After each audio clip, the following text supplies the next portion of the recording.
로마서 10장 13절로 17절의 말씀을 다 같이 한 음성으로 봉독하시겠습니다. 누구든지 주의 이름을 부르는 자는 구원을 받으리라. 그런즉 그들이 믿지 아니하는 이를 어찌 부르리요? 듣지도 못하는 이를 어찌 믿으리요? 전파하는 자가 없이 어찌 들으리요? 보내심을 받지 아니하였으면 어찌 전파하리요? 기록된 바 아름답도다. 좋은 소식을 전하는 자들의 발휘함과 같으니라. 그러나 그들이 다 복음을 순종하지 아니하였도다. 이사야가 이르되 주여 우리가 전한 것을 누가 믿었나이까 하였으니 그러므로 믿음은 들음에서 나며 들음은 그리스도의 말씀으로 말미암느니라. 아멘. 사실 우리가 구원을 받은 것은 내 어떤 노력이나 내 행위가 아니라 전적인 하나님의 은혜요 선물인 줄로 믿습니다. 또 우리가 이렇게 그 하나님의 그 자녀로서 살아간다는 것은 그 신분과 권위가 회복됐다는 것도 또한 전적인 하나님의 은혜인 줄로 믿습니다. 하나님이 죄로 죽었던 나를 살리기 위해서 당신의 독생자 예수 그리스도를 이 땅 가운데 아낌없이 보내주셨고 지금도 여전히 두 팔 벌려서 불신 영혼들을 향하여서 내게 다 나오라고 말씀하시는 음성을 그들이 듣기에는 그들이 마음 가운데 성령이 계시지 않기 때문에 먼저 믿음의 주 연전 계신인 예수를 만난 저와 여러분들을 통해서 복음이 증거되어야 될 줄로 믿습니다. 왜냐하면 우리의 그 구원은 그 말씀을 들음에서 나는데 그 들음은 그리스도의 말씀으로 말미암는다라고 말씀하고 있지 않습니까? 그러니까 말씀을 듣지 못하면 그들의 귀가 열리지 아니하고 그들의 굳어진 이 죄악으로 굳어진 그 심 마음 가운데 씨앗이 떨어지지 않기 때문에 우리가 복음을 증거해야 되는데 이것은 때를 얻든지 못 얻든지 계속적으로 증거해야 될 줄로 믿습니다. 하나님께서 내게 주신 그 은혜, 하나님이 주신 그 축복, 많은 사람들이 오늘날도 그리스도 예수 안에 살면서 복을 달라고 기도를 합니다. 근데 그 복이 어떤 복이냐는 것이죠. 세상의 육신의 정욕과 이생의 자랑과 뭐 이런 것들을 위해서 구하는 복이라면 사실은 하나님이 영광을 드러내는 것이 아니라 하나님의 복을 참 잘 알지 못하는 이런 사실을 우리가 알 수 있어야 되는 것이죠. 하나님은 오늘 또 우리에게 당신의 자녀들에게 먹을 양식을 주시고 입을 옷을 주시고 우리의 삶을 인도해 가시는 줄로 믿습니다. 아무리 사람이 세상 가운데 노력한다 할지라도 그 숨결이 머물면 그 모든 인생이 아무것도 아닌 헛되고 헛된 이것을 추구하다가 죽음으로 이르게 되는 것들을 우리가 볼 수 있지 않습니까? 그래서 이 죽음 가운데 가장 불행한 죽음이 무엇입니까? 영원한 이별이라는 거예요. 다시는 만날 수 없는 이별. 그러나 예수 그리스도 안에서 거듭난 사람은 이별이 아니라 잠시 떠나는 것이고 뭐 휴가차 떠나는 것일 수도 있고 잠시 잠자는 그런 그 시간일 수도 있다는 것이죠. 분명히 주님께서는 약속하시지 않습니까? 천사장의 후령과 나팔 소리가 있을 때 주님의 재림의 그 날에는 죽은 자들이 무덤에서 먼저 일어나고 살아남은 우리들도 이제 신령한 몸으로 변화되어 하늘의 들림을 받게 된다는 이 사실을 믿는다는 것, 이것이 복인 줄로 믿으시기 바랍니다. 우리가 천국에 입성하는 것을 본 사람은 아무도 없어요. 또 거기에 또 가본 사람도 없습니다. 많은 사람들이 어떤 환상 가운데 이제 천국과 지옥을 다녀왔다 이런 사람들도 있지만 그것은 극히 주관적인 것이지 객관적인 사실은 아닙니다. 그러나 어떤 이 이단의 어떤 우상을 섬기는 자들도 그 부활에 대해서 말씀하지 않지 않습니까? 오직 성경을 통해서만 예수 그리스도가 죽었고 다시 부활했는데 그 죽음과 부활의 목적이 무엇입니까? 죄로 죽었던 우리를 살리기 위함이라고 분명히 말씀하는 것들을 우리가 성경을 통해서 볼 수 있지 않습니까? 여러분 그래서 우리가 받은 복 중에 가장 큰 인생 가운데 큰 복이 뭔지 아십니까? 내가 예수 믿고 구원받은 사실인 것입니다. 이것이 복이에요. 여러분 이것을 여러분 얼만큼 큰 축복으로 여기십니까? 이 이외의 다른 것들은 사실 다 부수적인 것이라는 것이죠. 근데 우리가 이 원리를 잃어버리고 부수적인 것에 그냥 목매달듯이 그냥 그거에 그거 하나 부여잡고 내가 이 세상 가운데 어떻게 하면 잘 먹고 잘 살 수 있을까 여기에만 집념을 하다 보니까 너희는 먹고 마실 때마다 하나님의 영광으로 살라고 말씀하시는 이 우선순위를 우리가 빼앗기는 것들을 우리가 볼 수 있게 되는 것이죠. 사도 바울은요 사실 자기 자신은 굉장히 의로운 사람인 줄 알았고 율법을 다 지키는 사람인 줄 알았어요.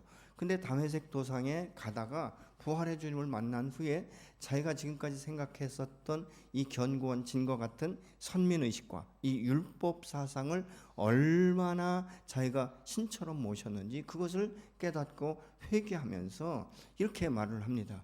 내가 지금까지 알았던 모든 것들은 사실 아무것도 아니었다. 왜냐하면 예수 그리스도 안에서 자기가 발견되고 진리의 말씀을 들으면 들을수록 이것처럼 고상하고 이것처럼 높은 학문이 없다는 것을 그가 깨달았습니다. 그러면서 자기가 지금까지 추구하고 누렸던 모든 것들은 배설물에 불과하다, 이렇게 고백하지 않습니까?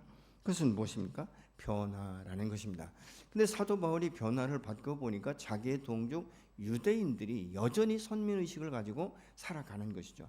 율법을 지킬 수도 없는데 그 율법을 지키기 위해서 몸부림치는 그들의 모습을 보면서 그 마음 가운데 안타까움과 고통이 있어서 그 자기의 소원은 오직 유대인들에게 생명의 복음이 들어가는 것이다 라고 말씀하고 있는데, 이 로마서 10장 1절의 말씀을 같이 보시겠습니다. 형제자매 여러분, 내 마음의 간절한 소원과 내 동족을 위하여 하나님께 드리는 내 기도의 내용은 그들이 구원을 얻는 일입니다. 이렇게 말하고 있어요. 사도 바울이 왜 다른 이 소원이 없었겠습니까만은 오늘 이 10장 1절에 보니까 내 동족 그 유대인들이 선민의식에 쩌들어 있고 하나님의 생명의 복음인 예수 그리스도를 거부하는 이 모습을 볼 때 가슴이 찢어지는 것처럼 아프다는 것이죠. 그러면서 내 마음의 소원 한 가지가 있는데, 그것은 나의 유대인들이, 나의 동족이, 나의 민족이 나와 같이 예수 믿고 거듭나는 이것이 자기의 마음의 소원이다, 이렇게 말하고 있는 것을 우리가 볼 수 있습니다. 당시 유대인들은 선민의식에 매여 있기 때문에 자신들이 이제 어렸을 적부터 할례를 받고 이러다 보니까 자기들은 완전하게 완벽하게 죄인이라고 생각하지 않는 거예요. 율법을 잘 지키고 행하면 정말 그 안에서 자기들이 누릴 수 있는 천국 백성의 모든 것들을 누릴 수 있다는 생각을 하고 있다는 것이죠. 오늘날도 우리가 복음을 증거하다 보면 많은 사람들이 유교 사상에 젖어 있기 때문에 내가 조상을 버리고 어떻게 예수를 믿을 수 있겠느냐, 이런 의식에 쩌들어 있는 사람들이 많지 않습니까? 그러면 이런 그 모습들을 우리가 볼 수 있다는 것이죠. 또 한 가지는 무엇입니까? 내가 세상을 떠나서는 살 수 없다는 거예요. 그렇기 때문에 복음이 진리인 줄 알면서도 아직은 내가 믿을 때가 되지 않았다라고 말하는 사람들이 부지기수로 많은 것들을 우리가 볼 수 있지 않습니까? 이런 말을 들을 때 사실은 우리의 마음이 아파야 되는 거예요. 근데 이 아픔을 누가 느낍니까? 복음을 전하는 자들만 느낄 수 있는 거예요. 여러분, 우리가 예수 믿는다라고 말하겠지만 복음을 증거하지 않으면요, 믿지 않는 불신자들이 불신 세계에 살다가 영원한 지옥에 가는 것에 대해서 아무렇지도 않아요. 감각이 없어요. 그러면서 우리의 생각은 무엇입니까? 지가 안 믿으니까 그 지옥에 들어가는 것이지, 이렇게 너무 단순하게 생각한다는 거예요. 네, 여러분, 내가 예수 믿게 된 것은 여러분 하나님의 은혜이지만 누군가 여러분을 위해서 눈물을 흘리는 그 밤새 기도하는 간구의 그 소리를 여호와께서 귀 기울여 들으시고 여러분의 마음의 문을 녹화하게 되신 줄로 믿으시기 바랍니다. 그래서 이 바울은 유대인들이 열심은 있지만 올바른 지식에서 이 생긴 것이 아니라 어떤 그 자기의 삶을 통해서 의를 드러내려고 하는 이 열정이 자기를 얼마나 가해하는 건지 그걸 모른다는 거예요. 그리고 여러분, 이 율법을 통해서는 사람이 변화될 수 없는 것이 성령의 역사가 없는 거예요. 하나님의 은혜가 없는 거예요. 그러다 보니까 무엇입니까? 인간적인 의를 자꾸 드러내려고 하다 보니까 자기를 자꾸 감싸서 그 속에 있는 그 진정한 이 비밀, 이 생명의 복음을 받아들이지 않고 거부하는 것이 뭐 때문에 그런지 아십니까? 죄 때문에 그런 거예요. 자신의 죄가 노출될까 봐 두려운 것이죠. 그래서 로마 10장 3절이 이렇게 말씀합니다. 그들은 하나님의 의를 알지 못하고 자기 자신들의 의를 세우려고 힘을 쓰므로 하나님의 의에는 복종하지 않게 되었다. 율법을 지키기 위해서 온 힘을 기울이다 보니까 하나님의 말씀에 귀를 기울이지 않았다는 거예요. 그 말씀을 들어도 그냥 건성으로 바람에 스쳐가는 소리처럼 흘려보냈다는 거예요. 그러니까 진정한 어떤 변화가 일어나지 않았다라고 말하고 있는 것이죠. 무엇 때문에 그런지 아십니까? 선민의식이라는 여기에 꽁꽁 묶여있는 거예요. 오늘날도 우리가 복음을 증거하다 보면 자기 유아 세례를 받았대. 어떤 사람은 모태신앙이라고 말합니다. 여러분, 모태신앙이 그것이 이 부모로부터 말씀을 들을 수 있는 기회를 가장 어렸을 때부터 어떻게 보면 태교에서부터 들었을 뿐이지, 그 어머니의 신앙이 자식에게 저절로 유업으로 흘러가지 않는다는 거예요. 그러니까 예수 믿고 구원받는 것은 개체적인 것이지 그냥 어떤 복수가 아니라는 것입니다. 나 개인과 예수님이 1대1의 인격적인 만남과 인격적인 교제가 있을 때 비로소 우리가 하나님을 아버지라고 부를 수 있고 우리가 구원받았다라고 말할 수 있게 되는 줄로 믿으시기 바랍니다. 그러니까 우리가 전도를 하다 보면 저 같은 경우는 굉장히 그런 말을 많이 들었어요. 대학에 가서 캠퍼스 전도를 할 때 보면 이렇게 말합니다. 나는 유아세례를 받은 사람이다. 나는 그리고 모태신앙을 가진 사람이다. 그래서 그렇게 반문하죠. 그럼 당신이 인격적으로 예수를 만난 때가 언제입니까? 그 만났을 때 당신의 마음이 어땠습니까? 라고 질문을 하면 그냥 얼버무리고 마는 거예요. 내가 안다는 지식, 안다는 것, 들었다는 것 때문에 더 이상 거기에 깊이 들어가고 싶지 않은 것이죠. 왜 그렇습니까? 변화되면, 예수 안에 있으면 내가 세상 사람들처럼 먹고 마시고 즐길 수 없다라는 착각 때문에 그런 것 아니겠습니까?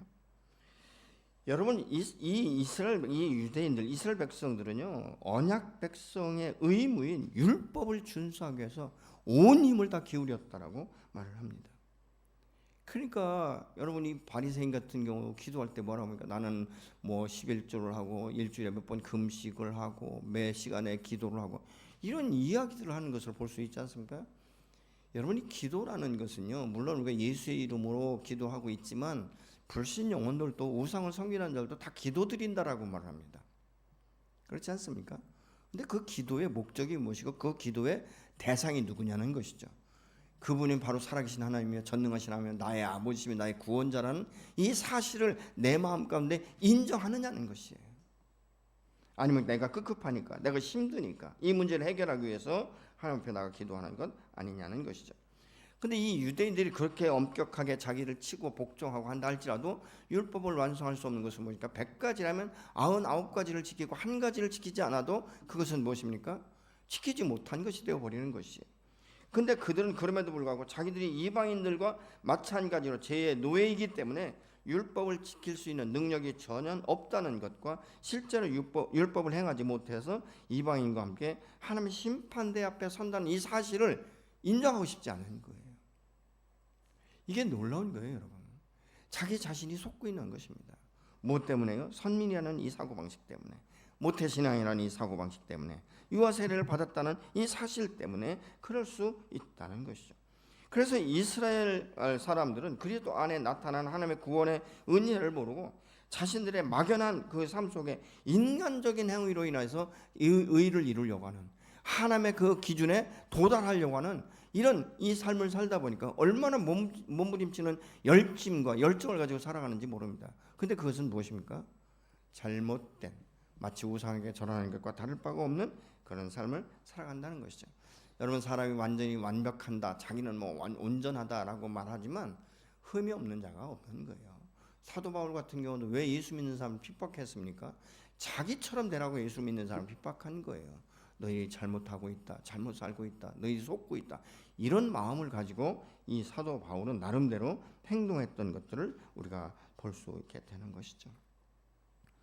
율법을 완성할 수 있는 자는 오직 예수 그리스도 한 분밖에 계시지 않습니다.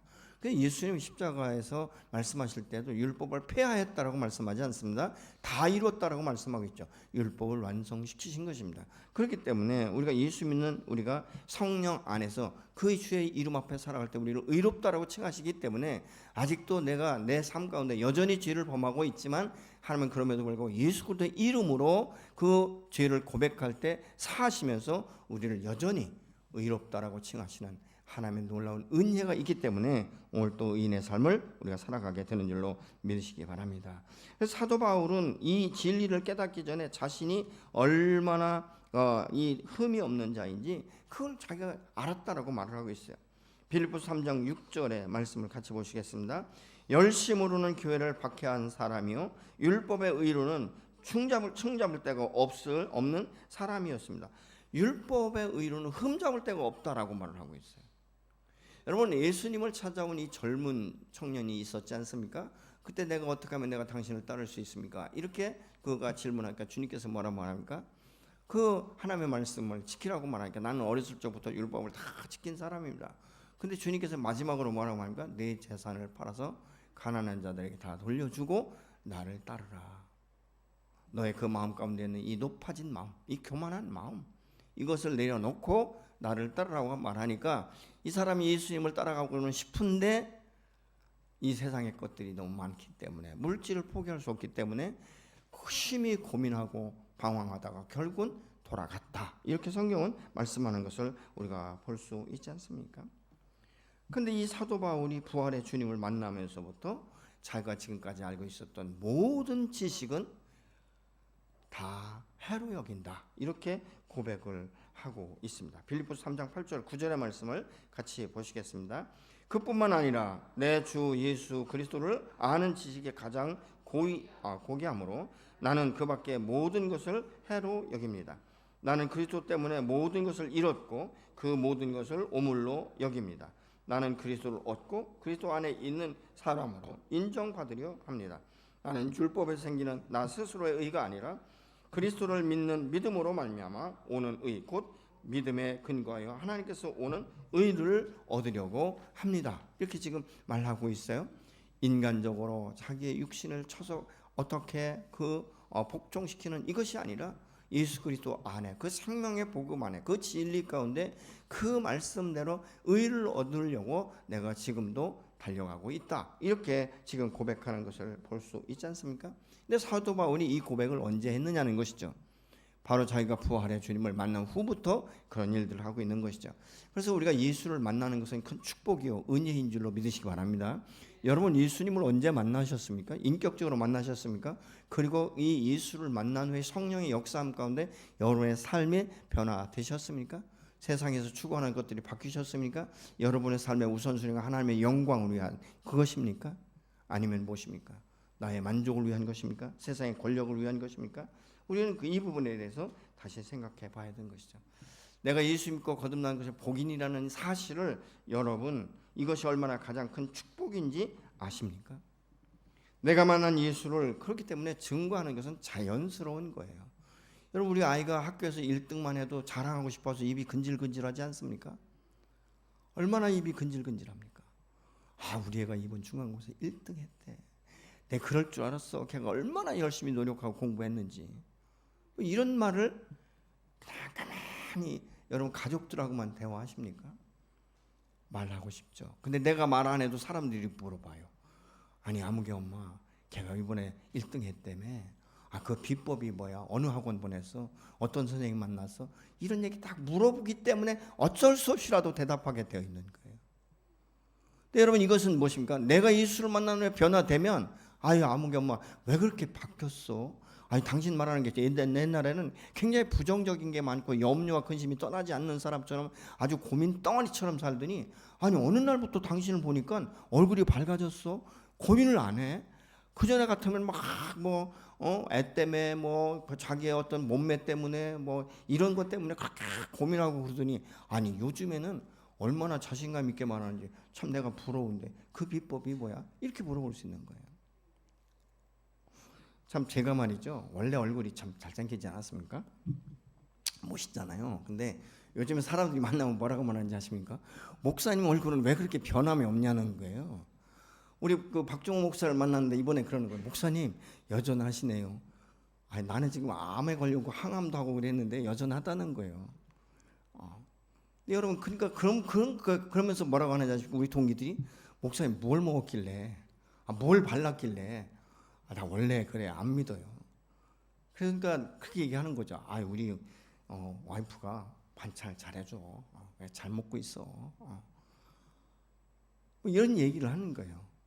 그러니까 이런 것들을 자꾸 묻는 것처럼 여러분 우리의 삶에 조금이라도 변화가 있으면 사람들 호기심이 생기는 거예요. 여러분 부모님들도 자녀를 볼 때 애가 바뀌었어요. 전과는 바뀌었어요. 전에는 그렇게 성경을 보라기도 쳐다보지도 않고 시큰둥하고 뭐라고 하고 맨날 나보고 기도하라고 맨날 나보고 성경만 보라고 하는 이 말이 너무 듣기 싫었는데 어느 날부터인가 지가 가만히 보니까 성경을 읽기 시작하는 거예요. 뭐라고 하는지는 모르지만 기도하기 시작하는 거예요. 그러니까 이런 그 모습을 볼 때에 부모의 마음이 얼마나 흡족합니까? 그렇지 않습니까? 그러면서 그 다음부터는 뭐가 인정되는지 아십니까? 우리 아이가 성경을 보고 기도하는 모습을 보니까 저 아이가 변화되기 시작했구나 라는 것들을 느끼는 거예요. 그럼 부모는 어떻습니까? 고맙잖아요. 감사하잖아요. 이런 그 부분들을 우리가 볼 수 있다는 것이죠. 사도 바울은요, 이스라엘 백성들이 율법에 매여서 복음에 불순종하는 그 모습을 보면서 그들을 향하여 복음을 전달할 사명자에 대해서 지금 말하고 있는 거예요. 저들도 복음을 들어야 될 텐데, 나는 이방인의 사도로 부름을 받았지만 저들을 향하여 누군가는 생명의 복음을 선포할 자가 필요하다. 그 복음을 전하는 자가 없기 때문에 듣지 못한다라고 말하기 때문에 이렇게 지금 바울이 말하고 있지 않습니까? 복음을 전할 사명자는 그럼 누구인가? 자신의 죄인임을 철저하게 깨달은 사람이에요. 예수 믿고 구원받은 사람만이 복음을 증거할 수 있게 되는 줄로 믿으시기 바랍니다.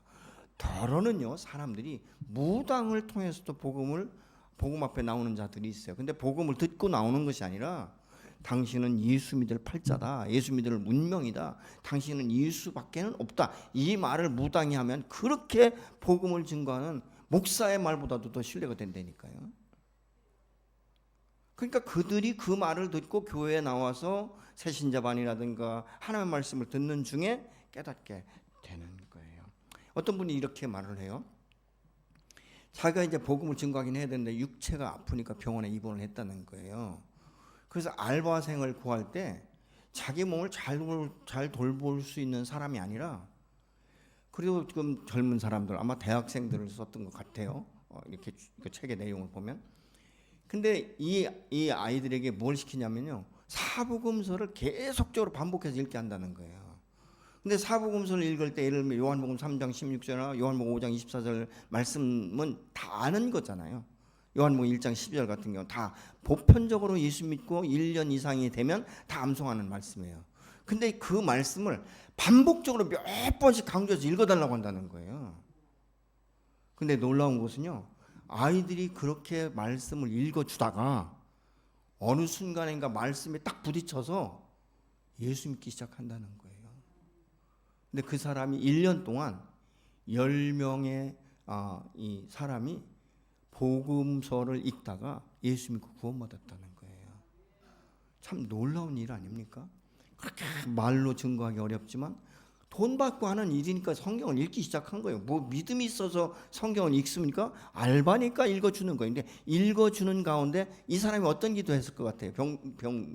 침대에 누워서 하나님, 이 사람이 복음을 읽는 중에, 그 말씀을 듣는 중에 예수 믿는 구원의 역사가 일어나기를 원합니다. 이 기도하지 않았겠어요? 그러니까 그 알바생들이 성경을 읽어주다가 성령의 감동을 받아서 예수 믿기 시작했는데 그 사람 말로는 1년에 10명이 예수 믿고 구원받았다.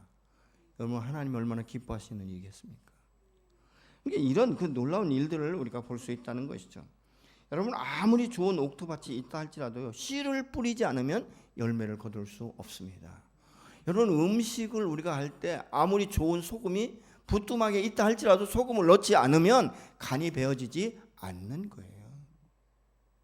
아무리 좋은 성품이 있다 할지라도 복음이 없으면 그는 영원한 지옥에 들어갈 수밖에 없다는 것입니다. 누구 때문에? 내가 복음을 전하지 않았기 때문에. 여러분, 가족 구원의 역사가 얼마나 중요한지 아십니까? 1시간이 바쁜 거예요. 왜 그런지 아십니까? 여러분, 이 죽음이라는 것은 순서가 없다라고 제가 수도 없이 말하고 있지 않습니까? 죽음은 순서가 없는 거예요. 내 자식이 먼저 갈 수도 있고 부모가 먼저 갈 수도 있는 거예요. 아니, 아침에 직장에 출근하는 남편에게 잘 다녀오세요라고 빠이빠이 했는데 어느 순간에 갑자기 교통사고로 죽을 수도 있지 않습니까? 심정지로 죽을 수 있는 거예요. 그렇기 때문에 우리가 잘 다녀오세요 뭐 이렇게 인사하는 이것도 사실은 기도의 일종이다, 이렇게 볼 수 있는 거예요. 근데 더 중요한 게 무엇입니까? 복음인 거예요. 여러분, 가족 중에 예수 믿지 않는 사람이 있다면 여러분 정말 금식하면서도 기도하셔야 됩니다. 모든 초점이, 모든 것이 그 영혼 구원에서 맞추어져야 될 줄로 믿습니다. 그래야 우리가 이후에 천국에서 만나볼 수 있지 않겠습니까?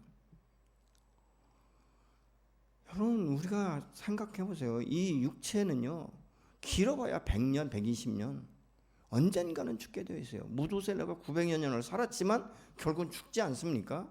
세상은 영원한 거 아니에요. 육신의 장막은 반드시 무너지게 되어 있는 거예요.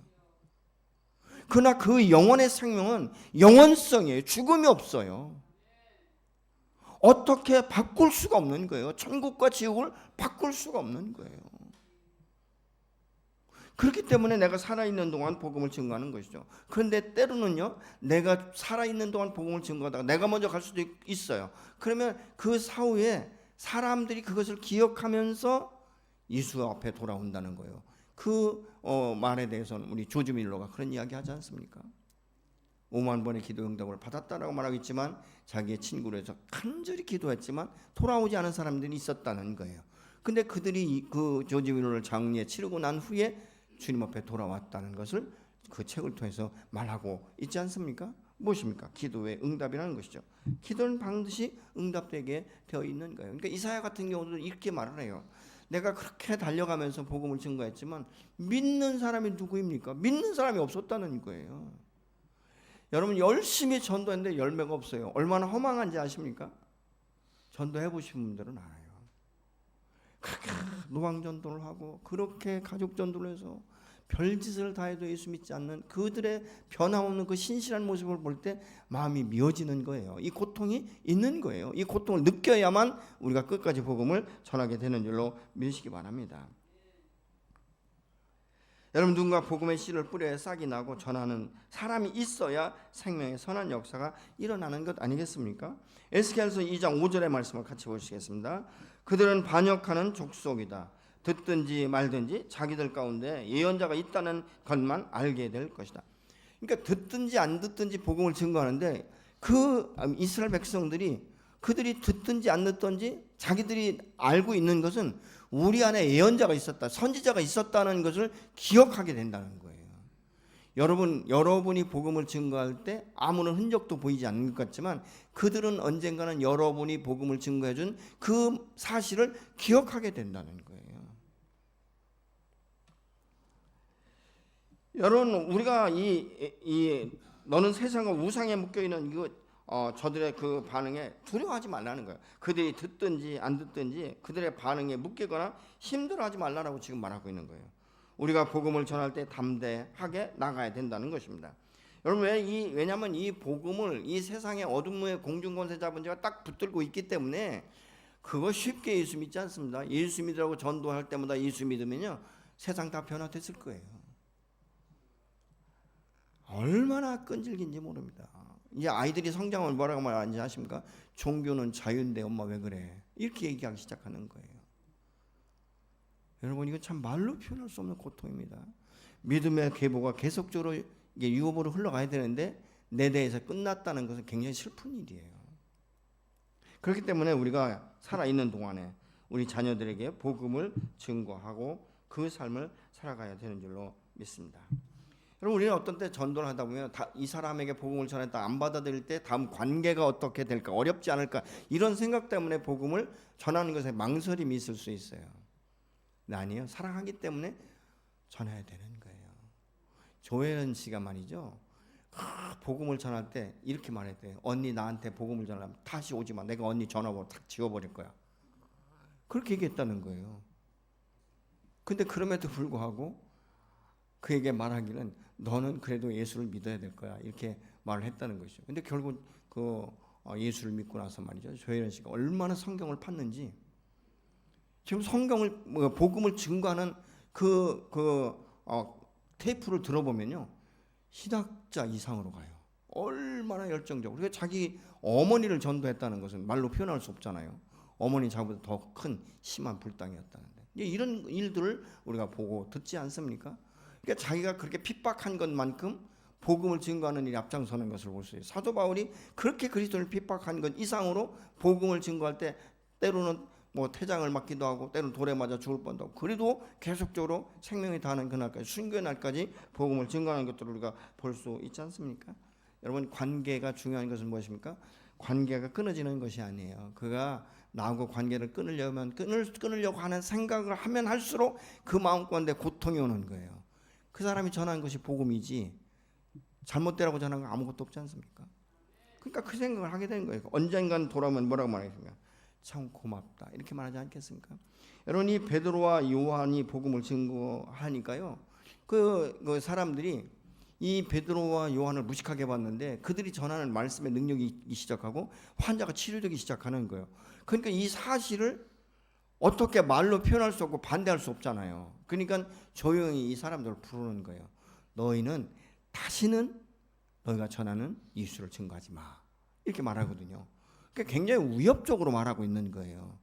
근데 그때 베드로와 요한이 뭐라고 말하냐니까 여보시오, 내가 너희 말 듣는 게 낫냐?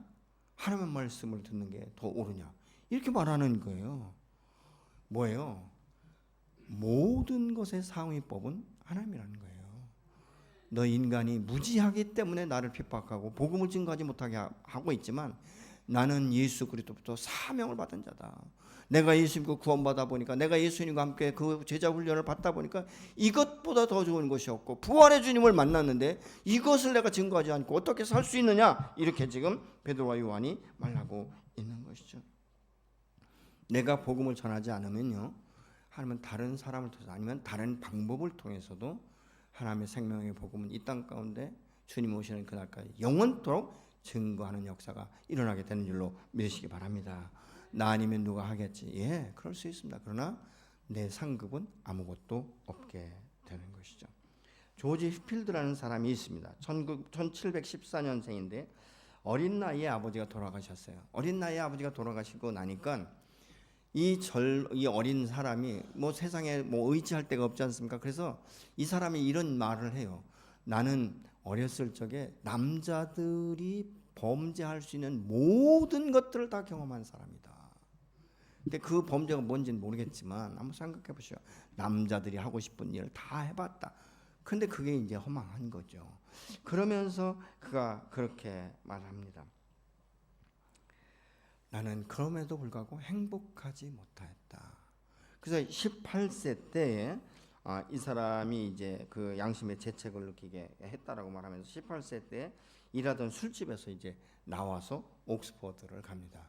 근데 그 옥스퍼드에 있는 그 대학에 들어갔을 때 누구를 만나냐면 존 웨슬러와 요한 웨슬러와 찰스 웨슬러, 요한 웨슬러의 동생 찰스 웨슬러를 만나요. 근데 그들이 보니까 경건에 이른 이 단체가 있는데 너무나 그게 호기심이 생기는 거예요. 그래서 그 단체 속에 자기도 들어가면서 거기에서 진리의 말씀을 발견하기 시작합니다. 그래서 생명의 복음을 그가 증거하기 시작하는 것을 우리가 볼 수 있습니다. 그러면서 그가 한 말이 아주 유명한 말이 있어요. 여러분 아마 많이 들으신 분들도 있을 거예요. 녹슬어서 없어지느니 차라리 닳아서 없어지는 것이 더 낫다. 이 말씀 많이 들었죠? 녹슬어 없어지는 것보다 차라리 닳아서 없어지는 것이 더 낫다. 어떻게 보면 어렵고 같은 말 아니겠습니까? 이 말의 의미는 이것입니다. 평안히 살다가 녹이 슬듯이 나이 들고 늙어 죽느니 차라리 있는 힘을 다해서 일하다가 진이 빠져 죽는 목사가 되고 싶다. 이런 의미예요. 그러면서 그는 전도사의 사명을 살 때 불꽃같이 살았다고 말합니다. 1970년에 보스턴으로 돌아가던 중에 이 엑스터라는 아주 작은 마을을 지나가려고 하는데 많은 사람이 이 사람이 이 조지 필드가 지나간다는 말을 듣고 사람들이 모여들기 시작하는 거예요. 모여들어서 뭐라면 우리를 위해서 말씀을 한 번만 증거해 주십시오. 그러니까 이 자기는 지금 딴 데 가서 막 일주일에 막 뭐 60시간 이상 막 복음을 전하고 하다 보니까 기진맥진한 상태죠. 그러니까 쉬어야 되는 거예요. 그런데도 사람들이 우리에게 복음을 증거해 달라고 하니까 노라는 말을 못 합니다. 그래서 이 광야에 그 광야 한복판에 무대를 설치해요. 강단을 설치하고 그 가운데 이제 설교하려고 올라가는데 한 노인이 그 조지 필드에게 이렇게 말합니다. 선생님, 지금 당신의 몸의 상태는 복음을 증거하는 것이 먼저가 아니에요. 당신은 침대에 가서 눕는 것이 우선입니다. 이렇게 만류를 합니다. 근데 조지 필드는 그걸 알아요. 알면서 그 무대 강단에 올라와서 무릎 꿇고 기도하기를, 하나님, 내가 당신 앞에 마지막으로 쓰임받을 수 있다면 나에게 힘을 주십시오. 간절히 기도하고 복음을 증거했는데요.